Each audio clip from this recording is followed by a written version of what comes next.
Hi welcome to my channel. ఏంటి అనుకుంటున్నారా?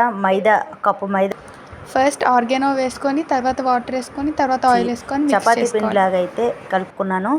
ఏంటి ఇది అంటే పిజ్జా తాలికి బేసు ఎలా తయారు చేసుకోవాలనేది ఒక 10 నిమిషాలు మాత్రం పక్కన పెట్టేసాం.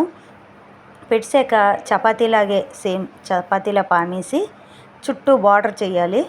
చేశాక టమాటా సాసు మొత్తం అంతా రాసేయాలి. టమాటా సాస్ రాసాక చిల్లీ ఫ్లేక్స్ ఇంకా ఆర్గానో, తర్వాత ఉల్లిపాయ, టమాటా ముక్కలు, క్యాప్సికమ్ ముక్కలు వేసి చీజ్ తురుముకొని వేసుకోవాలి. అయ్యాక పెనం వేడెక్కాక సిమ్లో పెట్టాము. సిమ్లో పెట్టి ఈ బేస్ అంతా తీసుకెళ్ళి ఆ పెనం మీద పెట్టి సిమ్లో పెట్టాక మూత పెట్టాము. ఒక్క పావుగంట సేపు మాత్రం సిమ్లో మాత్రమే ఉండాలి. పావుగంట తర్వాత చూస్తే పిజ్జా అయితే రెడీ. యమ్మీ పిజ్జా. టేస్ట్ మాత్రం అదిరిపోయింది. పిజ్జా చాలా అంటే చాలా బాగుంది.